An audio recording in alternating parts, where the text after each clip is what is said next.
Hi నమస్తే, నేను నిల్కట్ట Shankarrao, right politics. మనం ఈరోజు శానంపూడి సైదిరెడ్డి గారితో ఉన్నాం. నల్గొండ బీజేపీ పార్లమెంటరీ నియోజకవర్గం నుంచి పోటీ చేస్తున్నారు. ఆయన ఇంతకుముందు హుజూర్ నగర్ ఎమ్మెల్యేగా కూడా పనిచేశారు. ఇప్పుడు ఎన్నికలు సమీపిస్తున్నాయి. ఆయన దాదాపు అన్ని నియోజకవర్గాలలో తిరుగుతున్నారు. పబ్లిక్ స్పందన ఎట్లా ఉంది, ఆయన పబ్లిక్ ఎట్లా రిసీవ్ చేసుకుంటున్నారు, ఒకసారి ఆయనతో ముచ్చటించుదాం. అన్న నమస్తే. నమస్తే అన్న, బీఆర్ఎస్ నుంచి ఉద్యమ పార్టీ నుంచి బీజేపీకి వచ్చాను. సడన్గా ఇటువంటి నిర్ణయం తీసుకుంటాను. అంటే నేను రాజకీయాల్లోకి వచ్చింది బేసిక్గా చాలా సంవత్సరాలు బయట ఉన్న, ఒక 15 సంవత్సరాలు తెలంగాణ అభిమానిని, తెలంగాణ ఏర్పడాలని కోరుకున్నోడిని. ఎందుకంటే కిష్టపట్టే విలేజ్లో పుట్టినోడిని, రైతుల కష్టాలు నీళ్ళ కష్టాలు చూసినోడిని, అందుకని తెలంగాణ కావాలని కోరుకున్నోడిని. అదే దాంట్లో ఇండియాకి వచ్చినాక తెలంగాణ వచ్చింది, కేసీఆర్ గారితో కలిసినాం, కేసీఆర్ గారితో మాట్లాడినాం, బంగారు తెలంగాణ అనుకున్నాం. ఆ బంగారు తెలంగాణలో భాగంగా ఎమ్మెల్యే ఓడిపోయినాం, గెలిచినాం. ఒకసారి ఇప్పుడు బై ఎలక్షన్లో, అంటే వెంటనే జరిగిన బై ఎలక్షన్లో ఉత్తమ్ కుమార్ రెడ్డి గారు రాజీనామా చేయడంతో మీకు అవకాశం వచ్చింది. దాదాపుగా మీరు ఫుల్ ఫ్లెడ్జ్డ్గా పనిచేసినట్టే 5 years. అవును. ఉప ఎన్నిక అయినా కానీ ఈ 5 సంవత్సరాలు ఎట్లా అనిపించింది అన్న మీకు? అంటే నేను 5 సంవత్సరాలలో నేను దాదాపు 3,60,000 కిలోమీటర్లు తిరుగుంటాను 4 సంవత్సరాల్లో. ఎందుకంటే నేను జనాల మధ్య ఉండాలనుకుంటోండి. ప్లస్ నేను యూత్ కోసం రాజకీయాల్లోకి వచ్చినోండి, యూత్కి నాలాగా రోల్ మోడల్ కావాలనుకున్నాండి. దానికోసం ఈ 4 yearsలో చాలా కష్టపడ్డా, ప్రతి ఊరు పోయినా. ఈరోజు నేను చేసిన డెవలప్మెంట్ నాకు తెలిసి ఈ 12 కాన్స్టిట్యున్సీస్లో ఏదో జరిగి ఉండదు. ఏది లింక్ రోడ్లు కానీ ఏ పథకం వచ్చినా, ఎందుకంటే మనం ఒక నాయకుడు ఉంటే ఎట్లయినా తీసుకొస్తాం. నీకు సెంట్రల్ గవర్నమెంట్ పథకాలు కావచ్చు, స్టేట్ గవర్నమెంట్ పథకాలు కావచ్చు, ప్రతి దాన్ని ఇది వచ్చింది అంటే హుజూర్ నగర్కి వచ్చినట్టే అనుకున్నా. అన్న, ఇప్పుడు అభివృద్ధి చేసారు, యాక్టివ్గా ఉన్నారు, కానీ కొన్ని వివాదాలు కూడా మూటగట్టుకున్నారు. ఇది ఆరోపణలా నిజంగా ఏమైనా యాక్టివిటీ చేశారు? అంటే ఇంకోటి, వివాదాలు కాకపోతే రాజకీయ నాయకుడే కాలేడు. నువ్వు క్వైట్గా ఉన్నోడు ఎవడు మాట్లాడతాడు? అంటే వివాదాలు ఎట్లయినా వివాదాలు ఉన్నాయి. ఒకటి, ఉత్తమ్ కుమార్ రెడ్డి అనేట ఆయన అంటే ఏమంటారు వీటిని, అబద్ధాలని సృష్టించడంలో గోబెల్స్ ఈ గోబెల్ ప్రచారంలో చాలా ఆద్యుడు ఆయన. అంటే ఆయనకు తెలుసు ముందే సైదిరెడ్డి అంటోడు లోకలు, సైదిరెడ్డి అంటోడు వచ్చిండు. ఫస్ట్ నేను రాజకీయాల్లోకి రాకముందే సైది నీకెందుకు రాజకీయాలు వద్దు, పోటీ చేయకన్నాడు. వచ్చినాక తనకు తెలిసి ఇంకా పాతుకొని పోతాడు, ఇక్కడ ఉంటాడు. ఎందుకంటే ప్రతి దగ్గర ప్రతి ఇంట్లో సైదాన్ని అంటారు, నన్ను ఎవడు ఎమ్మెల్యే అండు, ఇంకోటి అన్నారు. అందుకని దానికి చేయాలా అంటే ఏదో ఒకటి ఆరోపణలు చేయాలి. దానికోసం వచ్చినప్పుడల్లా ఆయన మొత్తం మీద ఒక 25-30 సార్లు వచ్చింటాడు 5 ఏళ్లలో. ఎంపీగా ఉన్నప్పుడు ఎంపీగా ఉన్నాడు. ఎంపీగా ఉండి ఏ కాన్స్టిట్యున్సీకి మిగతా తిరగలే. కొద్దిగా గొప్ప వచ్చిండు ఒక 30 సార్లు 25 సార్లు, అంటే 5 ఏళ్లలో హుజూర్ నగర్ కోదాడ. ఆ వచ్చినప్పుడల్లా మీరు అన్ని ప్రెస్ మీట్లు చూడండి, సేమ్ అనమాట. ఏంది, ఒక్కొక్కసారి చెప్తే అబద్ధం నిజమైంది అన్నట్టు సేమ్ ప్రెస్ మీట్లు క్యాల్కులేటెడ్గా చెప్పుకుంటూ వచ్చిండు. అంటే జనాలు నమ్మించాలని. అన్న, మీరు బాగా పనిచేసిండ్రు. సరైన ప్రత్యర్థులు ప్రతిపక్షంలో ఉన్నారు కాబట్టి వాళ్ళు అప్పుడు ఆరోపణలు చేశారు. పబ్లిక్లో అయితే మీరు పర్సనల్గా ఇమేజ్ సంపాదించుకున్నారు. బయట ఉన్నది ఏంటంటే బీఆర్ఎస్ పార్టీ కంటే కూడా సైదిరెడ్డి గారు జనంలో బాగా పేరు సంపాదించుకున్నారు, బలం సంపాదించుకున్నారు. అటువంటి వాళ్ళు మన ఎందుకు ఓడిపోయిందన్న? అంటే రాజకీయాలలో ఓటమి గెలుపులు ఏముంటాయన్న మీ అందరికీ తెలుసు. ఇందిరాగాంధీ ఓడిపోయింది, ఎన్టీ రామారావు ఓడిపోయింది, చివరికి మా నాయకుడు అప్పట్లో కేసీఆర్ గారే ఓడిపోయింది. అందుకని ఆ రోజు ఉన్న దాంట్లో సైదిరెడ్డిని చూడలే. ఓటర్ లోపలికి పోయినప్పుడు బయట చూసిన నవ్విండ్రు మా సైదన్ అన్నాడు. కాకపోతే ఒక ఓటు పోతే మళ్ళీ అవతల దింపేయాలి మొత్తం. ఈసారి అయితే దీన్ని ఈ పార్టీని వ్యతిరేకతోటే ఇటువంటి ఫలితాలు వచ్చినాయంటారా? 100%. ఎందుకంటే వాళ్ళకి కొన్ని నచ్చని ఉన్నాయి జనాలకి. సరే కేసీఆర్ చేయలేదా అంటే చేయలేదు అన్న, నేను చేసిండ్రు, కానీ నచ్చని చాలా ఉన్నాయి. ఆ నచ్చని వాటి కోసం వాళ్ళు ఈసారి 80% గవర్నమెంట్ని చేంజ్ చేయాలనే ఆలోచనలో ఉన్నారు. ఆ చేంజ్ చేసే దాంట్లో అది నల్గొండ లాంటివి అయితే, నల్గొండ మంత్రిగా కూడా 10 ఏళ్ళు ఒక్కడే ఉండడము, ప్రజలు ఒక రకంగా ఉక్కపోతకు గురయ్యారు. అది కూడా అంటే మిగతా 12 నియోజకవర్గాల మీద కూడా ఆ ప్రభావం ఉన్నది అని అంట. అంటే మంత్రి వల్ల కూడా హ్యూమిలేషన్ గురైంది చాలామంది పబ్లిక్. ఒకడే ఉన్నాడు, రెండో విండో లేదు. అంటే కొత్తగా కోరుకుంటారు జనం, కొత్త కావాలనుకుంటారు. ఎందుకంటే ఫస్ట్ నుంచి కూడా ఇప్పుడు మాధవ్ రెడ్డి గారి కాడి నుంచి జానారెడ్డి గారిని, మాధవ్ రెడ్డి గారిని, నరసింహులు గారిని, రకరకాల వాళ్ళని చూసుకుంటూ వచ్చారు. ఉత్తమ్ కుమార్ రెడ్డి గారిని మంత్రులుగా. ప్రజలందరికీ ఏంది, ఒక రకంగానేమో ఆ పర్సనాలిటీ కావాలా, లేకపోతే మాట్లాడుకోవటం. నీకు అప్పటికేంది ఒకరికొకడు ఆపోజిట్ ఉండేది.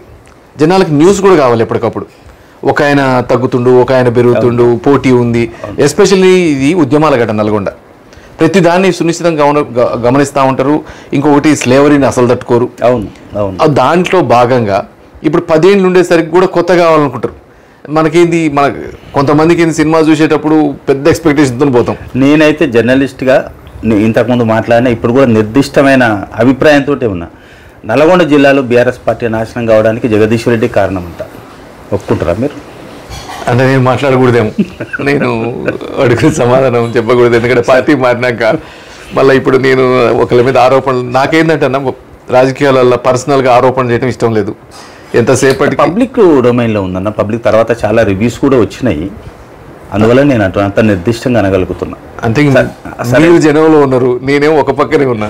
సరే, ఇప్పుడు టీఆర్ఎస్లో ఉన్నారు మీరు, ఒకసారి ఎమ్మెల్యే అయినా కానీ సీఎం తోటి మంచి యాక్సెస్ ఉన్నది మీకు. తర్వాత ఆ స్థానంలో ఉన్న కేటీఆర్ తోటి మంచి సంబంధాలు ఉన్నాయి. ఎందుకంటే నల్గొండ జిల్లాలో బీఆర్ఎస్ ఎమ్మెల్యేలలో ఎక్కువగా అధిష్టానంతో మంచి సంబంధాలు కొనసాగించింది మీరు మంత్రి తర్వాత.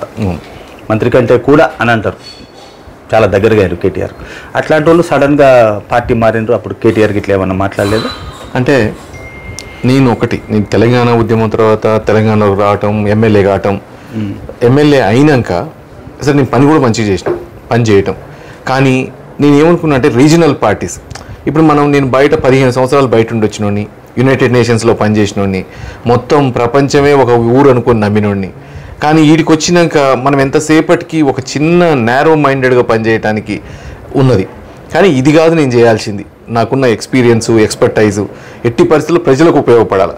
దానికోసం ఒక పెద్ద మాధ్యమం కావాలి. దానికి ఈరోజు నరేంద్ర మోడీ గారు చేస్తున్నది అయితేంది, ఒక్కొక్కటి. ఎందుకంటే ఎస్పెషల్లీ ఇండియాలో ఉన్న వాళ్ళకంటే బయట ఉన్న వాళ్ళకి నరేంద్ర మోడీ గారి వాల్యూ ఎక్కువ అర్థమవుతుంది. ఎందుకంటే నేను బయట ఉండి వచ్చిన, అంతకుముందు ప్రైమ్ మినిస్టర్ వచ్చిండంటే ఎందుకు వచ్చిండు, ఎందుకు పోయిండో ఎవరికి తెలియదు. అసలు న్యూస్లో కూడా వచ్చేయగావు. కానీ ఈరోజు ప్రైమ్ మినిస్టర్ వస్తుందంటే జనం నిలబడాలి, ప్రైమ్ మినిస్టర్ వస్తుందంటే ఆ అధ్యక్షులు ఎదురు చూడాలి. అంటే ఈ రకంగా ఇండియన్ని ఒక వాల్యూ పెంచిండు ప్రైమ్ మినిస్టర్. దాంతోపాటు మన దేశ ప్రగతి అయితేంది, ఈరోజు జరుగుతున్న పనులు, ఇంతకుముందు స్కాములు, స్కీములు. ప్రైమ్ మినిస్టర్ మోడీని చూసి వచ్చిందా, ప్రభుత్వ అభివృద్ధిని చూసి వచ్చిందా? అంటే రెండు. ఒకటి ప్రైమ్ మినిస్టర్ మోడీని చూసి, ఒకటి రెండోది జరుగుతున్న అభివృద్ధి. ఎందుకంటే ఇంకోటి కూడా నేను కొన్ని చెప్తా, కొన్ని ఇట్లలో అంటే అవి తప్పు కూడా కావచ్చు. ఇప్పుడు మనం దళిత బంధులు చెప్పినాం, కొన్ని బీసీ బంధులు అన్నాం. అవి అసలు ఎందుకు ఇస్తున్నాం నాకు అర్థం కాలే. అప్పుడు ఎన్నికల తాయిలాలని అన్నారు జనం. ఎన్నికల తాయిలాలే కావచ్చు, కానీ మనకంటూ ఒక ప్లాన్ ఉండాలి. జనాలు, నేను ఒక సర్వే చూసిన బయట ఉన్నప్పుడు, దాంట్లో లాటరీ వచ్చిన వాళ్ళల్లా, ఏది లాటరీ కానీ 2 మిలియన్ రాని, 1 మిలియన్ రాని, 10 మిలియన్ రాని, లాటరీ వచ్చిన వాళ్ళల్లా 90% పీపుల్ నెక్స్ట్ 6 months to 1 yearలో సూసైడో లేకపోతే చచ్చిపోవడం జరిగింది. ఎందుకంటే ఫ్రీ బీస్ ఇచ్చినప్పుడు, ఒకేసారి ఫ్రీ వచ్చినప్పుడు వాటిని ఏం చేయాలో తెలియదు, డిసిప్లిన్ లేదు. కానీ నేను ఒకసారి అన్నా, మనం ఎట్టి పరిస్థితుల్లో దీనికి ఒక ట్రైనింగో లేదా దీనికి ఎట్లా యూజ్ చేయాలని ఒక వాళ్ళకు ఆలోచన కల్పించాలి. నువ్వు వ్యాపారం అనేది తెలియకుండా అందరినీ బర్రెలు కొనుక్కోమంటావు, పాలు అడిగి పోయాలా, అందరినీ గొర్రెలు కొనుక్కోమంటావు, వాడికి గడ్డి ఆడ దొరకాలా. అందరికీ ఫోటో స్టూడియోలు పెడితే ఫోటో స్టూడియోలు యాడ్ చేస్తావు. ట్రాక్టర్లు కొంటే నేను చూసిన ట్రాక్టర్ సంక్షేమ పథకాలు, బీఆర్ఎస్ సంక్షేమ పథకాలని అవసరానికి మించి ఇవ్వడం వల్ల కూడా కొంత నెగిటివ్, అది కూడా నెగిటివ్. దాంట్లో మళ్ళీ ఇంకోటి ఏం చేసాం, నేను తర్వాత బీజేపీలో కొన్ని పథకాలు కంపేర్, ముద్రా లోన్స్ చూడండి, విశ్వకర్మ చూడండి, నీకు ఫస్ట్ టైం హోమ్ బయర్స్కి ఇచ్చే ఇన్సెంటివ్స్ చూడండి. అంటే ఇవన్నీ ఒక ప్లాన్డ్ వే. నీకు ఈరోజు విశ్వకర్మ ఇస్తున్నారంటే ఓ 15,000 రూపాయలు ముందు ఇస్తారు, 1,500 ట్రైనింగ్కి ఇస్తారు, 15,000 నువ్వు ట్రైనింగ్ కిట్ ఇస్తారు. దాని తర్వాత నువ్వు ఎట్లా నేర్చుకోవాలి బిజినెస్ చూస్తారు, ఓ 30 పైసలు 25 పైసలు వడ్డీ. అన్న ఇంకొక మాట ఏంటంటే, ఇప్పుడు బీజేపీ అభివృద్ధి మోడీ గారిని చూసి వచ్చిండ్రు అని చెప్తున్నారు. కానీ మీ ప్రత్యర్థులు అనేది ఏంటంటే, బీఆర్ఎస్లో మీకు అవకాశం రాలేదు కాబట్టి ఎంపీగా పోటీ చేయడానికి బీజేపీ అవకాశం ఇస్తుంది కాబట్టి వస్తుందంట. అయ్యో, నేను చేస్తా అంటే ముందే ఇచ్చేటోళ్ళు ఎంపీ. బీఆర్ఎస్లో మీకు మీ పేరు కూడా వినబడ్డదా? ఫస్ట్ అడిగిందే నన్ను, బీజేపీ అది రాలేదు కాబట్టి బీఆర్ఎస్ ఎంపీకి అడిగినరు. అడిగినాక అంటే మీకు తెలుసు చాలా క్యాలిక్యులేషన్స్ ఉంటాయి. కానీ ఎవరు అడ్డుకున్నారు మిమ్మల్ని? అడ్డుకోవడం ఎవరు లేరు, అందరూ ఓపెన్ దాంట్లోనే ఉన్నారు. మీరు చేయమంటే నేను చేస్తా అంటే ఇచ్చేటోళ్ళు ఆ రోజు. కానీ నేను ఎట్టి పరిస్థితుల్లో డిసైడ్ అయిపోయినా కొన్ని రకాలు. నేను ఎట్టి పరిస్థితుల్లో దేశానికి సేవ చేయాలంటే బీజేపీలో ఉండాలా. నా మైండ్ నేరోగా ఉండొద్దు, చిన్నగా ఉండొద్దు, నా ఆశయం పెద్దది. దానికోసం ఒక కుటుంబానికి ఇప్పుడు ప్రాంతీయ పార్టీలో ఉంటే ఒక కేసీఆర్ గారి కుటుంబమే అన్నాను. మీరు ఏ ప్రాంతీయ పార్టీ చూడండి, ఇలా ఒక డిఎంకే చూడండి, ఇది చూడండి, ములాయం సింగ్ గారి పార్టీ చూడండి, చివరికి పిల్లలు లేకపోయినా మమతా బెనర్జీ గారి పార్టీ చూడండి, అల్లుళ్ళో తమ్ముళ్ళో కొడుకులో. అంటే ఇది ఎంతసేపటికి కుటుంబాల వ్యవస్థను బాగు చేసేదే కానీ జనాలకు బాగు చేసేటట్టు ఉండదు. సరే చేస్తుండొచ్చు, పనులు అవుతుండొచ్చు, కానీ ఇది కాదు మనం చేయాల్సింది. దానికోసం ఒక దేశానికి పని చేయాలంటే మాత్రం భారతీయ జనతా పార్టీకి చేయాలనుకొని వచ్చింది. ఇప్పుడు ఒక రకంగా చిన్న వయసు మీది, చిన్న అనుభవమే రాజకీయాలు. ఒకసారి ఎమ్మెల్యేగా పనిచేశారు, ఎంపీగా పోటీ చేసే అవకాశం వచ్చింది. రాగానే బీజేపీ మీ అవకాశం ఇచ్చారు. ఇక్కడ సీనియర్ నాయకులు చాలా కాలం నుంచి పనిచేస్తున్న వాళ్ళు ఉన్నారు. మీరు ఎట్లా ఫీల్ అవుతున్నది? అంటే నిజంగా ఒక రకంగా అదృష్టం.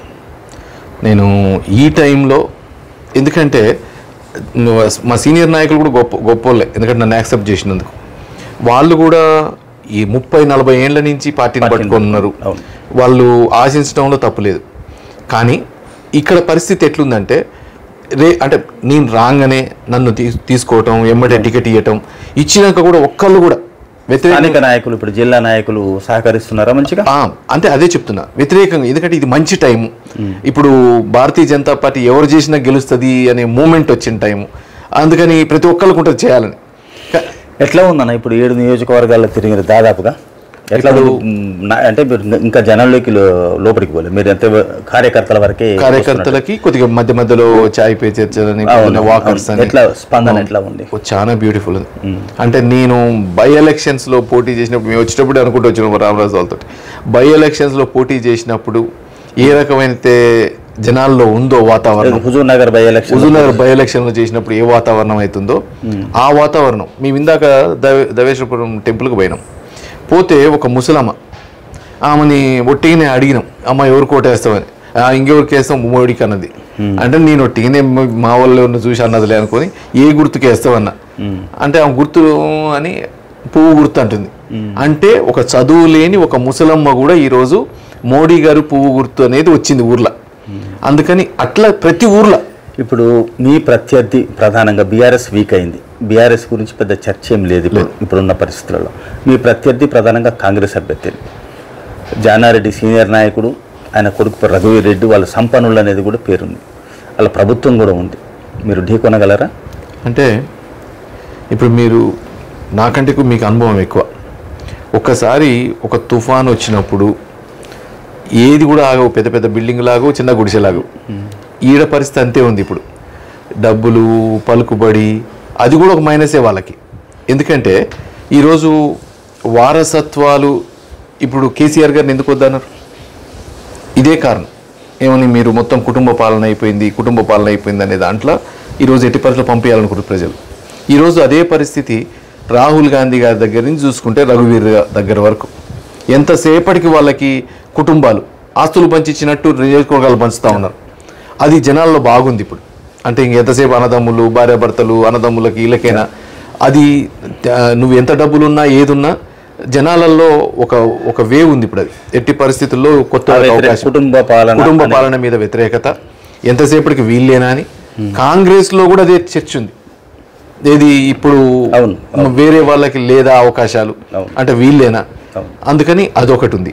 రెండోది కాంగ్రెస్ మీద వ్యతిరేకత ఎట్లాగూ తయారైంది. వాళ్ళు ఇచ్చిన 6 గ్యారంటీలు, 600 అబద్ధాలు, ఆ అబద్ధాలన్నిటిని చూసి జనం ఇంకా రావు, చేయలేరు అనుకుంటున్నారు. అదొకటి.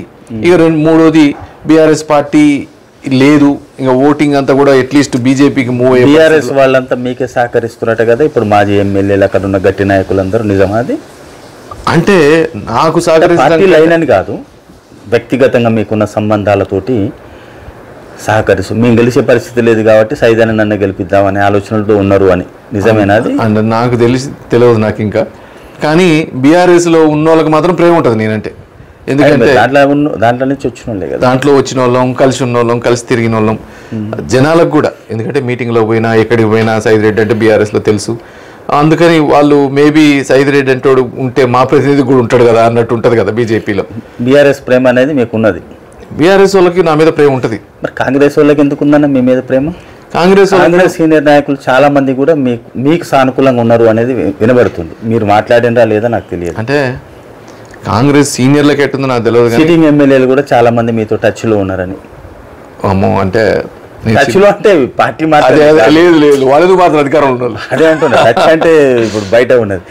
కాంగ్రెస్లో చాలా మంది ఎమ్మెల్యేలు అంటే ఈ పార్లమెంటరీ నియోజకవర్గానికి సంబంధించిన వాళ్ళు వాళ్ళ బ్లెస్సింగ్స్ అనుకుందాం, సహకారం అనుకుందాం, మీ వైపు వస్తున్నది అనేది బయట టాక్. అంటే సైదిరెడ్డి మంచోడని కావచ్చు, సైదిరెడ్డి మంచిగా పనిచేస్తాడని కావచ్చు, అంతేనా లేకపోతే అంతర్గత కలహాలు ఏమైనా ఉన్నాయా వాళ్ళకి? నాకు అంత తెలియదు అన్న. చిన్నోడి నేను రాజకీయాల అంటే వాళ్ళకి ఏం కలహాలు ఉన్నాయి ఏమున్నాయి అనే సంగతి నాకైతే తెలియదు. గ్రూప్ తగాదాలు లేకపోతే కాంగ్రెస్ ఎందుకైతే ఆధిపత్య పోరు, గ్రూప్ తగాదాలు లేకపోతే కాంగ్రెస్ కాదు. కాంగ్రెస్ ఏంది ఎదురుగా ఇప్పుడు అందరి కడుపులో కత్తులు ఉన్నాయి. ఇప్పుడు ఇక్కడి నుంచి అక్కడ దాకా ఎవరు ఎప్పుడు ఏ పదవి పోద్దనో లేకపోతే ఇంకో పదవి వస్తుందనో రెడీగా ఉన్నారు వాళ్ళు. మనం ఇవాళ కొత్తగా చూసింది ఏం లేదు కాంగ్రెస్ని. అందుకని ఇవాళ కాంగ్రెస్లో కూడా చాలా మంది, ఎందుకంటే వాళ్ళకు కూడా రాజకీయాలు తెలుసు కదా, ఎవరైతే బాగుంటుంది పార్లమెంట్కి, వాళ్ళ దేశం కోసం ఆలోచించేటోడు ప్రతి ఒక్కరు పార్లమెంట్కి ఎవరైతే బాగుంటుంది అనే దానికంటే కూడా స్థానిక రాజకీయాల కోణంలోనే మీ వైపు కొంతమంది కాంగ్రెస్ ఎమ్మెల్యేలు సీనియర్ నాయకులు చూస్తున్నారు. వాళ్ళ పార్టీలో వాళ్ళే. అదే ధన్యవాదాలు వాళ్ళందరికీ. నిజంగా చేస్తే అంటే మీరు టచ్ వాడి దాకా తెలియదు కానీ వాళ్ళు చేస్తే మాత్రం వాళ్ళందరికీ ధన్యవాదాలు. అట్లా ఏమైనా కలిసి చెవులు కుడుతురా వాళ్ళ? లేదన్నా, నాకు తెలిసి అయితే నేను ఎవరితోనే మాట్లాడలేదు. కాకపోతే ఆశీర్వాదం ఉంటుంది మంచి వాళ్ళకి ఎప్పుడైనా. ఇప్పుడు ఇక్కడ ఎట్లా ఉంటుంది అన్న మీకు ధీమా ఎట్లా ఉంది? ధీమా పరిస్థితి ఏంది? రెండు పార్టీల మధ్యన పోటీ, మీకు రఘువీర్కు మధ్యన ఎట్లా? ఫస్ట్ అంటే నేను టికెట్ తీసుకొని వచ్చినప్పుడు నేను అసలు గెలుపు ఓటములు ఆలోచించలే, పోయి ఎంపీ అయితేనని ఆలోచించలే. ఎట్టి పరిస్థితుల్లో నేను ఇల్లు కట్టడం వచ్చినోడిని, ఎందుకంటే హుజూర్నగర్లో చేసి వచ్చిన. అందుకని మళ్ళీ ఇల్లు కట్టడంలో ఖచ్చితంగా ఇంకొద్దిగా మంచిగా కట్టవచ్చు ఒకసారి కట్టినాక. దీనికోసం ఒక నిర్మాణం చేయాలి భారతీయ జనతా పార్టీని, మనం దాంట్లో ఉండి మంచి పోరాడదాం అనుకొని వచ్చిన. కానీ ఇదికి వచ్చినాక అర్థమైంది ఏంటంటే నేను అనుకున్న దానికంటే చాలా ఎక్కువ ఉంది జనాలలో. ఆ రోజు పోటీ కూడా ఉంటుందో, నువ్వు ఎట్లా వస్తావో, డిపాజిట్లు వస్తాయో రావో, నీకు వచ్చింది మొత్తం 4% ఓట్స్ అనేటోళ్ళు ఈరోజు ఒక వారం ముందే పోటీ బీజేపీ వర్సెస్ కాంగ్రెస్ అన్నారు.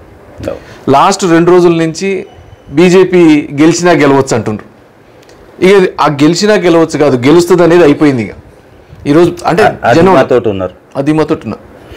ఒక మాట అన్న, ఇప్పుడు తెలంగాణలో మొత్తం ఎన్ని సీట్లు గెలిచే అవకాశం ఉంది? మీరు తెలంగాణలో వాతావరణం ఎట్లా ఉంటుంది అంటే ఇప్పుడు అసలు అండర్ కరెంట్ ఎప్పుడు బీజేపీకి ఓటు వేసిన వాళ్ళు నల్గొండలో తక్కువ, ఫ్రాంక్గా చెప్తాను. కానీ అసలు నేను అనుకునేది కారు గుర్తు అప్పుడు పోటీ చేసినప్పుడు కారు గుర్తు కన్ఫ్యూజ్ అయిపోయి ప్రతి కాన్స్టిట్యున్సీలో 3,000-5,000 ఓటు పక్కకి వేసిండ్రు అప్పట్లో. అట్లాంటిది గుర్తే తెలియదు, గుర్తుకి ఓటే వేయలేదు. కానీ ఎక్కడికి పోయినా పువ్వు కమలం ఎట్ట రిజిస్టర్ అయింది జనానికి అర్థమవుతుంది నాకు. అంటే బీఆర్ఎస్ పోయింది కాబట్టి ఆ ప్లేస్లో బీజేపీని తీసుకుంటున్నారు. పార్టీలు కంపల్సరీ జనంలో ఉండాల్సిందే. ఒకటి కాంగ్రెస్ ఉన్నప్పుడు ఆటోమేటిక్గా బీజేపీని తీసుకుంటున్నారు. కానీ అంటే నేను అనేది అర్బన్లో పోతుంది.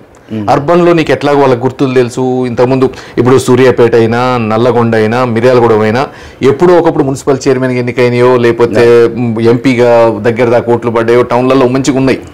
కానీ రూరల్ విషయానికి వస్తే రూరల్లో కూడా గుర్తు కన్ఫ్యూజ్ కాకుండా కమలం పువ్వు అంటుండ్రంటే అంటే దాని ఎంత ఇదిగా జనాల్లో పోయిండు మోడీ గారు. ఏదైతే 370 ఆర్టికల్ అయితేంది, రామాలయం అయితేంది, సిఏఏ అయితేంది, ఆయన చెప్పే మాటలు అయితేంది, ఆయన తిరుగుడు అయితేంది. ఇంతకుముందు ప్రైమ్ మినిస్టర్ అంటే చూసినాం. ప్రైమ్ మినిస్టర్ అంటే ఢిల్లీలో ఉండాలా, ఎప్పుడో ఒకసారి రావాలా, ఓపెనింగ్ చేసి సంవత్సరానికి ఒకసారి కూడా వస్తారో రారో.